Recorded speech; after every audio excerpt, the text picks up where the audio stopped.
Welcome into the Bro 4 Squad podcast, where we are just a bunch of bros drinking beer and talking movies. I'm your host, the mayor, Jeff Hornacek. This is our spoilers review of Longlegs. I am joined by our legal counsel, Ronnie Cycli, to review this movie as we do all of our movies using the 5 Bro 4 Squad criteria, which is the acting, the story, our favorite scene, impact of the movie, and its rewatchability. All right, Cycli, before we dive into our spoilers review of Longlegs using that criteria, this movie is all the rage right now on the internets. I went to see it at not only Rotten Tomatoes recommendation, but you were like, this is something that, whether you like it or hate it, I think it's appointment viewing for you. Going into the film, what were your expectations, and how do you think that affected your viewing before we even get into what you actually thought about what you saw? I was unbelievably hyped for this. And I think a lot of it was due to, one, the reviews that had been coming out. I think this had been stuck at 100% on Rotten Tomatoes for a while, was high on the 8s on IMDb for a few weeks leading up to this. The marketing was incredible. The marketing push for this. I mean, we've always said on the pod, you and I are the big horror heads. So, and this has been the year of horror movies, like you said off pod, whether for quality or quantity, right? We can break that down later this year of when we look back at it. But this was the one that was getting the push of like being called one of the scariest movies in the decades, Silence of the Lambs-esque, which I always break down as Silence of the Lambs is one of the greatest films of all time, one of the only horror/thrillers to win the Academy Award for Best Movie, and so to even be in that conversation, immediately is gonna intrigue me, and for the marketing to push that kind of narrative, it was a little impressive. I'm like, you're talking a big game, so you better back it up. It's tough for a film to have that comparison for it. That's why I was a little nervous. I'm like, okay, I mean, you're gonna make that claim, then I was a little hesitant, but I was excited. I was like, you know what, fine. And I remember that I think I sent this to you a week before the movie came out, and I had never seen a movie market this. They had put a heart rate monitor on the actress while she sees Nicolas Cage's character for the first time in their shared scene together, and her heart rate reaches like 150 beats per minute. Oh my or something. God, I didn't know that. I thought I sent that to you, and like it was just like amazing marketing, like her actual heart rate, seeing Nick Cage like be in it, like was literally that intense. I was like, holy crap, I've never seen this kind of marketing. Like, she was that scared of Nick Cage. I was like, so I was walking in absolutely hyped. That's a cool viral marketing thing to do. Yeah, I'll just briefly say when a horror movie gets this sort of buzz before it coming out, it's always something that's going to register, I think, with you and I. And I actually hadn't really heard anything negative about it prior to when you went to see it. Not that you had like a very negative review, but like online, pretty much everything was positive. Like you said, it was 100% in Rotten Tomatoes. So for you and I being the real horror hounds on the podcast, this was one. We love a good serial killer cat and mouse game, like you mentioned with Silence of the Lambs. So this was a must-see for us. And going into it, not quite the experience I thought I was going to have, although we'll get into it now. Definitely didn't hate it. All right, Cycli, let's start with the acting. Obviously, we have Micah Monroe as Agent Lee Harker. She's all over the marketing. And then Nicolas Cage in basically an unrecognizable role as Longlegs, with a few in the supporting cast getting a little bit of heavy lifting here, and Blair Underwood as Agent Carter and Alicia Witt as the mother, Ruth Harker. Who stood out to you, good or bad, with the acting and performances? Well, I mean, this is low hanging fruit, but we'll talk Nick Cage. I think you had talked about you were nervous about Nick Cage. I don't think you're a big stand on him, and I was actually intrigued the fact that he wasn't in any of the trailers. I was glad they slow handed it. Like they did they even have his voice in the trailers? I don't know if they did. They really didn't reveal anything, which I loved, and they really he wasn't used too much in the film. He was like a la like Buffalo Bill in Silence of the Lambs. I don't want to try and compare these movies, but they are the ones who made the comparison, so I'm only comparing these movies because of that. So like Buffalo Bill is not a fun, like he is a main character in Silence of the Lambs, but he's not all over Silence of the Lambs. I would think that for Nick Cage is a little more than Buffalo Bill, but he stood out. I mean, every time he was in the scene, he was the best part of the movie to me. Hairs on my neck were standing up. He was absolutely creepy. I thought it was unrecognizable. Honestly, if I didn't know Nick Cage was in this movie, I saw a joke online. Someone was like, "That you could have convinced me that was Mickey Rourke or something." Like I don't know. Like I wouldn't have known that was Nick Cage. Mickey Rourke with like minimal makeup. Yeah, exactly. Yes, But offense. Props to the makeup and prosthetics crew, because fuck, he was unrecognizable. Yeah. Fantastic performance.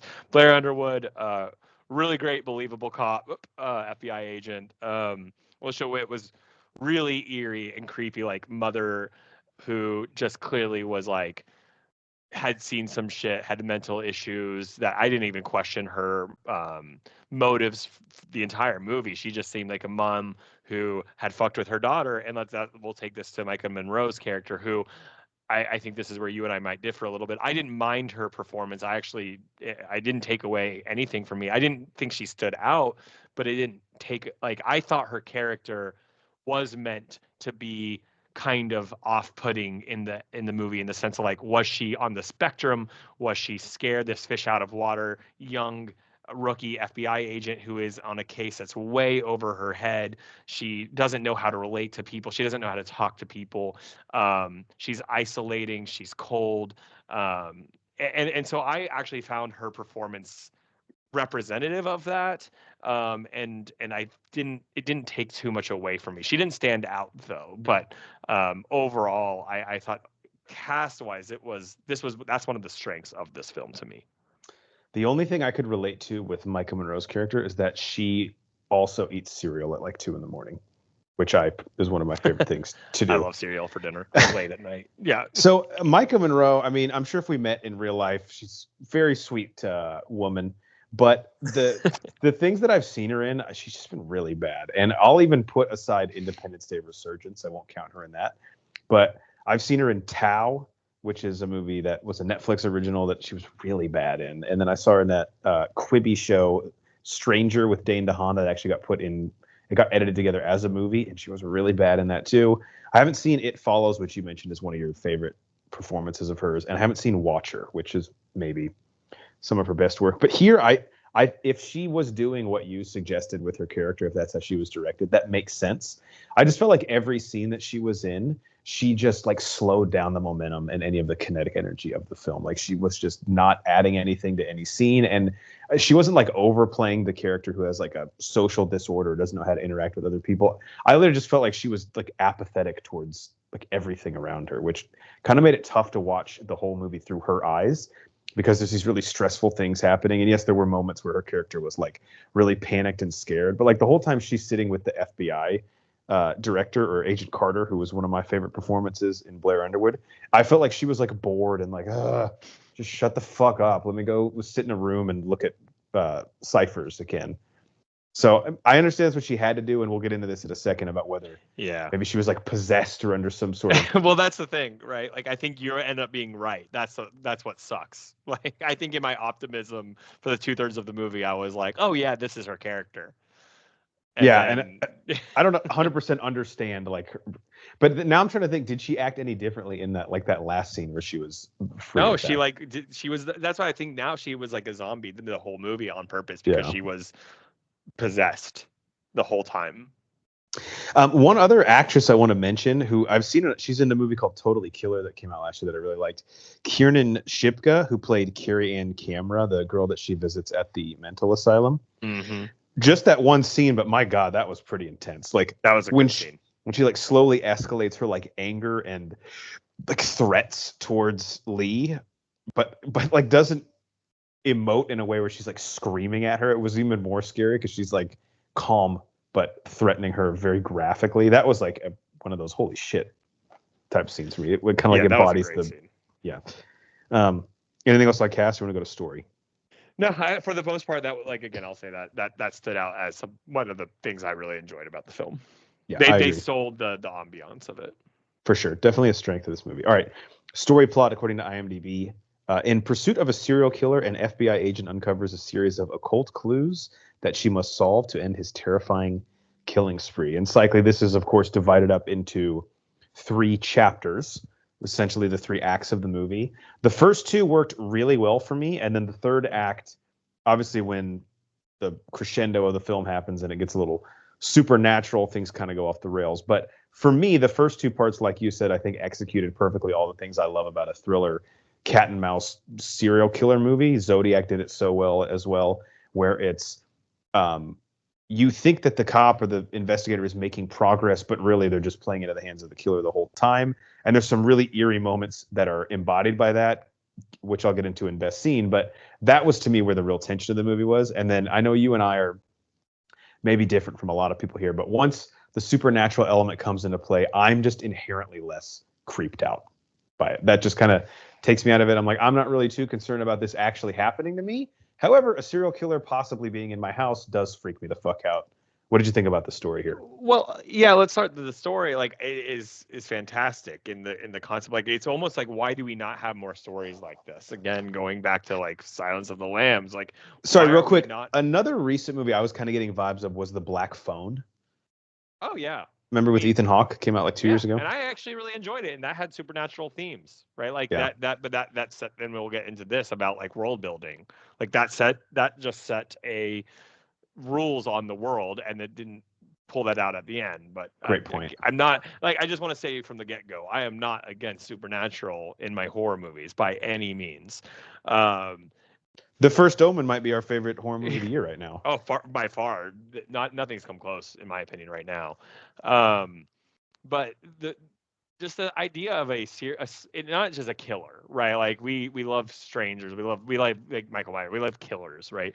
But the thing about makes these movies great, or these stories great, are smart killers, right? Like you're saying, Silence of the Lambs, Zodiac, Ciphers, killers with a plan, killers with an MO, killers with like they're building to something bigger. Why do we love the Joker in The Dark Knight?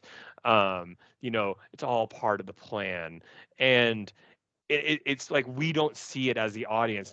We're trying to see it. We're trying to put the puzzle together, and we are with the detectives. We as the audience are literally in the same boat as the detective, trying to figure this out. And that's what makes these movies great.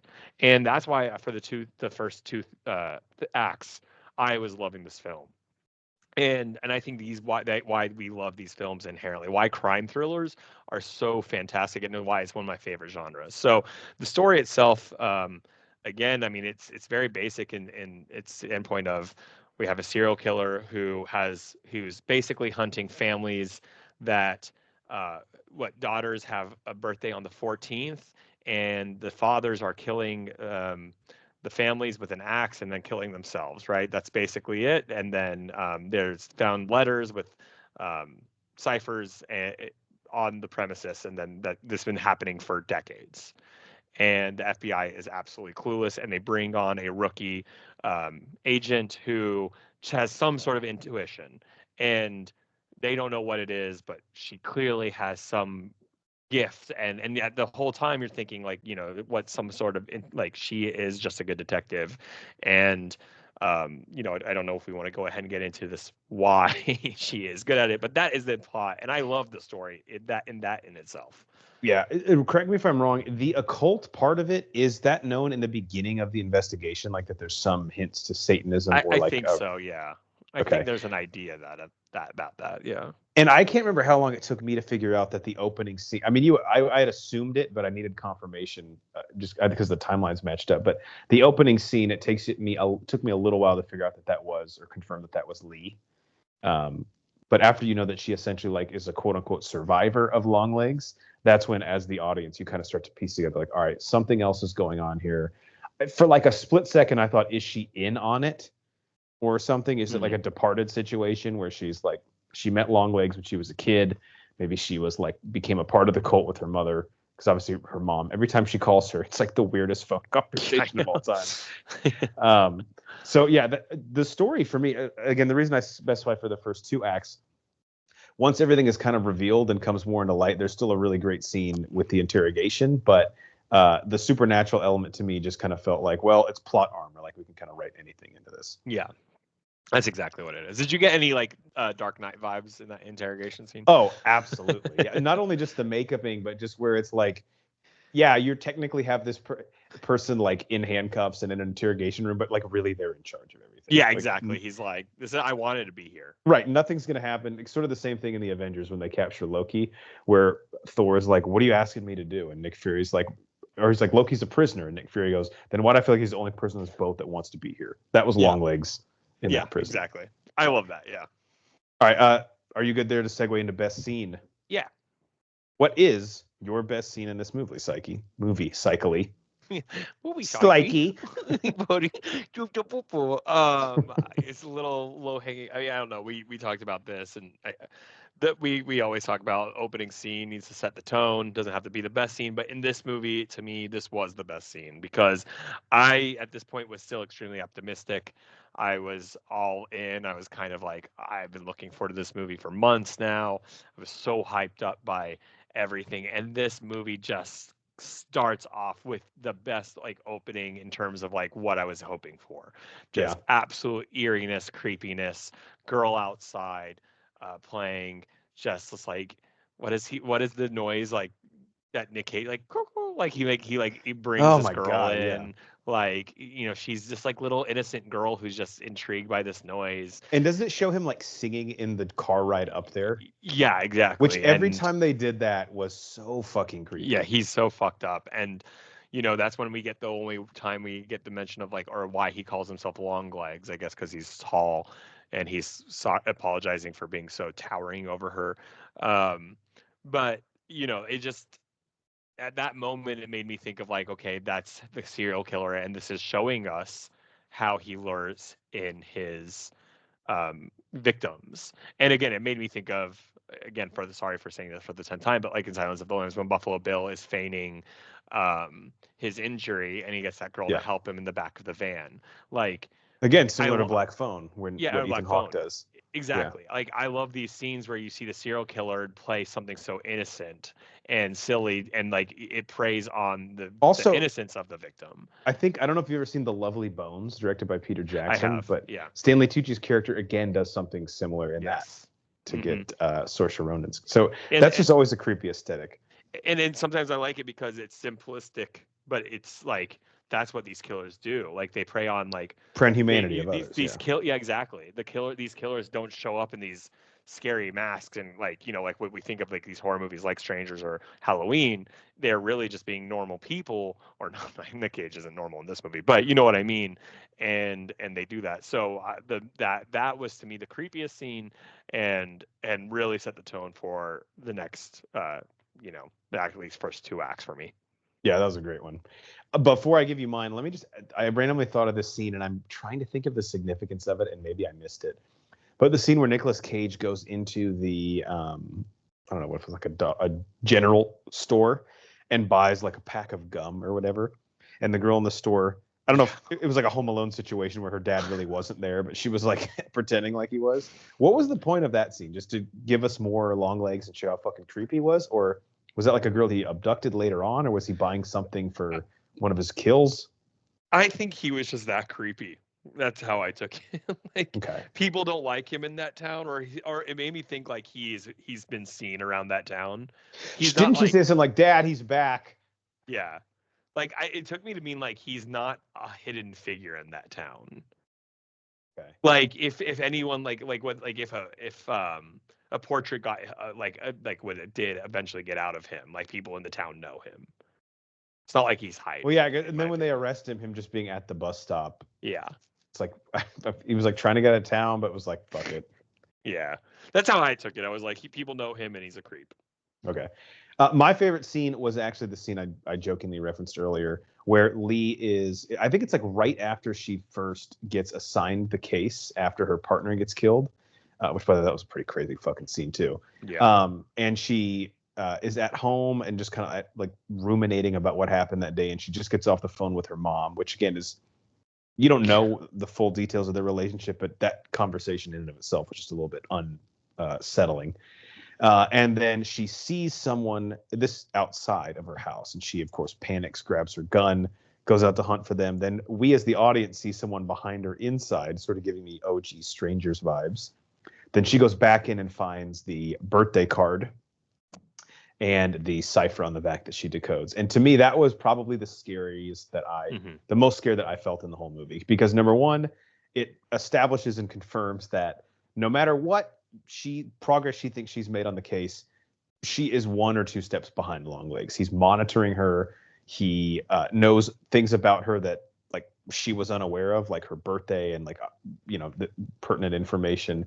And similar to Silence of the Lambs, he wants her to be involved in these killings in some way. Like he wants to play a game with her, or like he almost would be fine with like helping her make progress on the case. Yeah. Because to him, he gets like a sick joy out of that, right? It's like the like racing of 2 people, and you're like, well, I'm going to slow down so you can catch up to me because it's more fun if I barely beat you. Yeah. That was the most uneasy I felt in the whole movie. And I don't know if they fully capitalized on it, but I thought it was shot really well. Like the way that you had mentioned how The Strangers does such a good job, the original Strangers, aesthetically, of like where the camera is positioned is always very intentional. Like they want us to see something in the background. And sometimes they don't do something in the background, but we're anticipating it so much that we like get scared just this from movie that. did so well in that. Yeah. So that they almost never did anything. Like 2 times in the movie, like you just said, your favorite scene and the mom. Other than that, it was like never. And the whole time I was watching, like my eyes kept darting. Yeah. This whole movie, like waiting. Well, then it works because like it lulls you into a false sense of security, and then when they do it again, you're like, "Fuck! I didn't know. I thought you guys weren't going to do that." Yeah. Like, so it's just a super effective like visual motif that like I've seen horror movies utilize really well, and this one, like especially the first 2 acts before it was kind of revealed that there was that supernatural element. Like we didn't know if Longlegs himself was the one showing up to all these places doing the killings. And that scene, I think you and I both agreed, we talked about this off pod, that was actually Longlegs and not like her mother or someone else leaving the note, although that would have been pretty fucking creepy too. But either way, you had no idea what was going on, just that she was not safe and she was definitely being watched at all times. Absolutely. All right, impact. I feel like this one, especially for the year of 2024, which I think you and I have both said, number one, we've had a lot of horror movies, and 2, like the Oscars for horror, I think The First Omen is in the lead right now, but there's some big hitters coming up. This has been a great year for horror, I think. Where do you think Longlegs stands both in that conversation and then just the film itself? How will people be talking about it afterwards? This is a good question. Well, I really think the impact is going to be like, I don't think the film has settled yet, right? Like, we haven't broken this film down yet, like on how we, feel about it, right? Like, I think you and I walked out overly disappointed at the end of it, considering the third act. But the impact is going to be interesting because I think it's almost going to be more on, because I've looked a lot online. I feel like a lot of people on Reddit and other websites have been kind of like feeling the same way we have, kind of a little bit of a bait and switch. And is that on the marketing campaign? Is that on the trailers? Who is that on? Is that on the filmmakers? And is the impact going to be really related more to that than the movie itself? Because a lot of times, and I've read a lot about this, the movie makers, the producers themselves are not related to the marketing teams. And yeah, that's true. They don't have, they are handed off basically once the movie is made. And there could be a discussion about like, hey, we didn't like how you marketed this movie. This was marketed as one of the scariest movies in the decade, if not the scariest movies. I mean, heavily, like literally considered. I think that's like the first quote that they show in the and trailer. I'm sorry. There may have been 1 or 2 spooky scenes, creepy scenes. It was eerie. I will give it that. But Silence of the Lambs is eerie. Silence of the Lambs isn't scary. That doesn't have to be scary to be good. That's what I'm saying. And whatever. But this was not a scary movie by any means. Yeah. And I have seen so many people online saying, "Hey, I like this movie." Felt completely misled by the marketing. There's people out there who like this movie more than I did, who are saying the same thing. That this was like complete misdirection. And I do wonder if I would have liked this film more had I not have been misled. And I'm not just saying like, did they mislead me? Oh, that's a twist. Oh, look at me. Like, hey, Cycly, you're not getting it. That was a twist. Don't you like twist ending? It wasn't a twist. That's not what a twist is. This is not, that's a misdirection. This is a bait and switch. So I actually feel like the impact might be that as like, am I going to be now? I'm going to be asking myself when next time someone markets themselves like this, I'm going to be like, is this going to be a long leg situation? I think that might be the impact for me. What about you? Yeah, I agree because I don't think it's like we said. Not necessarily. I probably prefer like a psychological thriller to like a supernatural thriller. But if I know what I'm getting myself into, then I'm fully prepared for it. And this one, again, like I said, it kind of felt like plot armor at the end, like the reveal of these dolls that possess people. It's like, well, unlike what was the Black Phone you referenced, where like we understand the rules of the supernatural element very well. Um, this one, it was just like the doll can do whatever the fuck you need it to do, man. Like Well, it's Satan, anybody I can, guess, right? Like, essentially, yeah. So and maybe I'm just an idiot, and if I didn't understand some like clear messaging about that, that could definitely be the case. Let us know below. But I do think the impact of this is its strengths were really, really strong, but for me, it falls apart on the incumbent like switch into genre a little bit. And maybe some people, I'm assuming a lot of people that loved it and said it was the scariest movie of the year, that was just like an added element of like horror, and they're like, oh shit, that was pretty cool. And if that worked for you, then you're probably going to love the movie. For me, it did not. So the impact to me is going to be really a tale of the first two acts versus the third act. And you and I talked about this. I know we hate to do the thing of like Monday morning quarterback where it's like, well, what if you did this? It would have made the movie way better. But what if the dolls just weren't a part of the movie and he just basically blackmailed or recruited Lee's mother to help him actually just murder these families in name of some satanic cult? And there's no supernatural element. What would people think about the movie in that case? Because this might be like a 4.5 out of 5 for me. Maybe beat The First Omen as my favorite horror movie of the year. But I don't know if other fans, if that was the case, if their impact would be like, this sucks. It was run of the mill horror, nothing special about it. Right, but I don't think that's run of the mill. We haven't had a movie like this since like Zodiac, and then before that, Silence. Like we don't. It's a simple story like we talked about, but we don't get these type of movies that often. Yeah. But at the same time, I don't understand. Like I agree completely, because when you add in the horror element at the last minute, and I get that there are Easter eggs, I get that there are hints that this is supernatural, and she is possessed essentially the whole time. I'm not saying that I can't go back and get that, but essentially at the end of the day, this is led to believe that this is a serial killer being hunted by an FBI agent. It cheapens everything now. And she wasn't ever a good detective. She never was put on the case because she was a good detective. She was put on the case now because she was gifted by this possession, able to find killers because she was possessed by evil. That's how now she was able to find killers. So the analogy I made to you, it would be if like in a football game, like a player on defense makes like an incredible play, like ball hawks safety, reads like a post route and picks off the makes an interception, and you're like, but he actually knew the play the whole time. So it wasn't, which is great, but great it takes that away he had seen the playbook, yeah, but it wasn't like he made some great instinctual play. It was like he knew what was coming all along. And so it does kind of cheapen like all the scenes early in the movie where she's laying out the different like codes that he's using in these letters. You're like, holy fuck, and she's like piecing together the dates and everything. Well, yeah, that was all already in her head. So she's not Jodie Foster anymore. She's not this incredible, ambitious agent. She's just possessed. She doesn't do anything to stop the killings. Like, she can't overcome the possession. Like, it's just to me, again, it softens everything. It cheapens everything. It makes everything in the first two acts feel almost pointless. Because now I forgot, even in the opening scene when she's like, he's in that house. And you're like, holy fuck, she's got a good gut instinct. And now it's like, well, no, because she can sense evil, because she has evil in her. And so like the impact to me again is like, market it differently and maybe I walk out of here, but don't tell me it's Silence of the Lambs. Like, literally, don't tell me it is a FBI hunting a serial killer movie, because this was Annabelle meets Silence of the Lambs. Say it's that. Yeah, it's true. Say Silence of the Lambs meets Annabelle. I'm like, oh, that's interesting. I guess I'll see it. You know what I mean? Yeah. When do the dolls come in? Is it when they go to the farmhouse? Is that the first time we actually see the doll? Like when they in the find corner, the first one. Yeah, they find the corner goes like total neck beard on him, and he's like obsessed with the doll. Yeah. But like I said, like you market it different. I still would have seen it had it been marketed as that. Like I probably would I have don't. enjoyed it more just because I wouldn't be comparing it to Right. that type of film I thought it was going to be. But I think for me, like I said, at the end of the day, I'm gonna be suspicious of all marketing. I mean, I sometimes am anyway.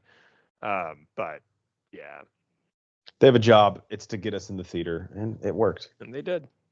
And again, I don't hate the movie. I just feel like I was sold a different bill of goods than what I actually got.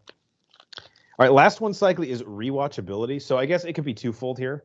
It's a movie you would ever see again, or we kind of got into this a little bit, but like, would you recommend someone seeing this film, especially horror fans? I mean, the mere buzz and word of mouth, I think, is going to raise enough intrigue in the average horror fan to go see this. But what would your recommendation be to them? So I think I will rewatch this when it comes out on streaming, just because I would probably pay attention more for like the Easter eggs just mentioned in the first and second act to see like what I did miss.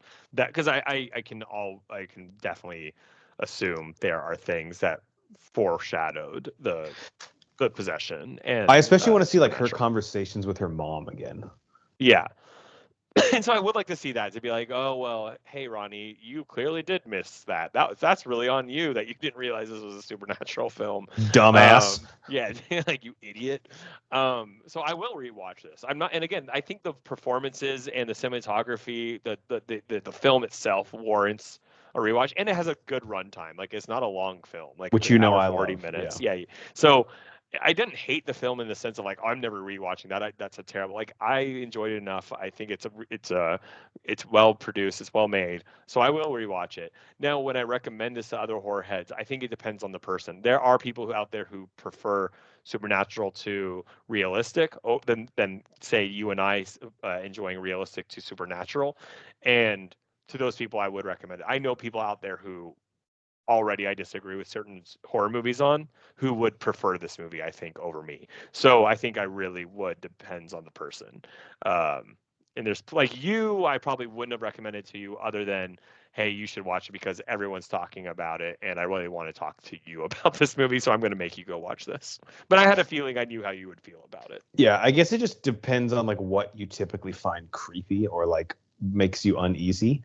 This movie does have both, whether it's like again the supernatural type of horror or the psychological thriller type of horror. It's just at the end of the day, it draws the line in the sand on what it wants to be, and I don't think it has devoted the majority of the movie to trying to be that type of film. So when it does eventually pick sides, for me, it felt a little bit unearned, or at least I was like, oh, that's not what I thought I was watching this whole time. I almost, it's boring, but I hate to echo everything you said. I am interested to rewatch it after I've let it digest for a little while. This is one I was trying to find a good like YouTube Easter egg breakdown before we did this review, but I couldn't yet. But I'm sure it's going into its second week of release now, so that'll give the YouTube channels out there a little more time to analyze the film. Because again, maybe there's stuff that I missed early on that like wasn't even a not so subtle reference to what was going to happen in the end, and I'm just a dumbass, which is certainly won't be the first or last time. But as far as like recommending it to someone, yeah, I would just say if you're, I don't know, it's tough to say if you're a fan of supernatural horror to go see it because that kind of already spoils the end of it. So it's a tough one to recommend. I would just say maybe know someone's affinity for certain types of horror, and that's what you can base your recommendation off of. Or would you like? What if you're okay with saying, "Hey, I just think this movie was mismarketed," just so you know? Yeah. Like, is that giving away anything? Just if someone's like, I really want to see that, what like should I see it? I'm like, yeah, go see it, but just so you know, it's mismarketed. Like, it's not everything you think it is based on. Which you bring up a good point. Like, it's not necessarily the fault of the people behind the making of the movie. Like, especially this is a Neon distributed the movie. They're a smaller studio, relatively speaking. Like, they're not like Paramount or Warner Brothers or obviously Disney. So I would imagine that when a creative makes a deal with them, it's because a movie is like really struggling to get not struggling to get distribution, but it's like they're one of those more like boutique studios that take on projects that probably wouldn't normally see the light of day. So as a filmmaker, sometimes you might have to sell your soul to the devil, pun intended, in order to get the movie out there. And the marketing worked, man. My theater, I went at 2:45 p.m. on a Thursday, and I know it's summer, but it was fucking packed. Yep. I went on a Friday of opening weekend, and it was absolutely sold out. Every seat was taken. Wow. I haven't seen the box office numbers, but I would assume it's doing really well, especially for whatever its budget was. Yeah, I think I haven't looked either, but I think it was number 2 behind. There was an obvious number 1. Not Twisters yet, right? Or is No, Twisters good? I can't remember. Yeah, there's another family movie that was out. Despicable Me 4? Yes. Is it still doing work? Maybe that one. Is that it? Yeah, it was Despicable Me 4. Or yeah, it was Despicable Me 4 got 43 million last weekend, and Longlegs got 22.4. Despicable Me 4 still did 43 million. Jesus. Kids, man. Yep. Inside Out 2 got 20 million. I mean, that's for opening weekend for Longlegs. That's really good. Yeah, that's a good double feature. Despicable Me 4 and then Longlegs. Take the kids to both. There was like a 10-year-old next to me, and I was like, just bad parenting, man. Don't test a kid. Well, that is probably actually. I mean, Despicable Me 4 might just have as many scary scenes, to be honest. That's true. Depending how creepy you find the minions. Which arguably pretty creepy. Yeah, we have a friend, Nate Thurman's wife, I'm sure would be freaked out by those people that dress up as minions and go to the movies. If I have to choose which one I want to dream of, I might choose Longlegs tonight. That's true. I don't want the minions in my dreams. Freaking. Yeah, me neither. All right, Cycling, before we let the people go for our spoilers review of Longlegs, any last thoughts on the film? Just overall, I think you both and I are just overall disappointed. Like, again, it's weird to say because I called you when I saw it. Like, I did not hate the film. I enjoyed it overall. I think at the end of the day, I would give it like a 2.5 out of 5 or 3 out of 5. The performances and everything were great, and like I said, and don't want to reiterate too much, but it's just hard not to be disappointed after all the buildup and the hype. And I was so excited to finally feel like, oh, it's been so long since we've gotten a movie like this, like Silence of the Lambs, like Zodiac or something. And we didn't even come close. It did not even scratch the surface, let's be honest. And in 5-10 years, I really wonder if we'll remember too much of this movie other than the marketing. Yeah, that was what will stick in my brain, will be like how hyped up this thing was and the hyperbole around it. Scariest movie of all time. 100% on Rotten Tomatoes for quite a while. I don't know if it's probably not still there. This is like impossible, but for a while. It had dropped a lot the first opening weekend. There's always those critics that like cannot wait to be the contrarian one. Like, hold my beer. 100%. Watch this. Yeah, I mean, I feel the same way. It's a good horror movie, but based on what I was told it was, and I think the reception to it, I was really expecting something that was going to blow my mind, which probably isn't fair to the movie. Although my expectations were lowered a little bit after you went to see it. So I did still enjoy it. I still think if you're a horror fan, you should watch it and there's something here for you. But that third act took it from being like a 4.5 out of 5 for me to, I gave it a 2 out of 5 on Letterboxd. I know on the drive home, I told you I was at a 1.5. I got a little, that sounds as I ruminated on it, I was like, all right, that's a little bit too harsh. 2 out of 5. So it's now 86 on Rotten Tomatoes and 65% audience score, which I think that audience score is pretty interesting. That seems a little dead on. Yeah, that makes more sense to me.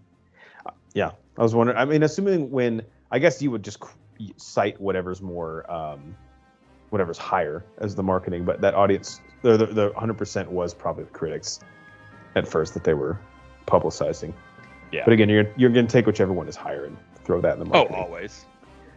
All right, for our legal counsel, Ronnie Cycley, I'm the mayor, Jeff Hornacek. We are the Bro4 Squad podcast. Thank you guys so much for checking us out. You can find us on Twitter, and I'm not going to call it X, at Bro4 Squad. Same thing on Instagram, Threads. If you type in Bro Force Squad as 3 separate words, we're on YouTube, Spotify, Apple Podcasts, iHeartRadio, Amazon Music, anywhere you find your audio podcasts. And everything we've ever posted in our squad blog, which I actually just wrote one with a few of the horror movies I've seen recently, is on our website, bro4squad.com. Till next time, Cycling and I have to go frame this beautiful photo of Bill Clinton to put behind our desks. The 90s are alive and well. That was like, it was a 32 by like 40 photo of Bill Clinton. I was like, is that autographed or something? Like, why does this guy have that? I wish it was the photo of Bill Clinton wearing sunglasses, like playing the saxophone. Oh, that was like, it's not even a like professional photo. Everyone has their favorite Bill Clinton. Of course.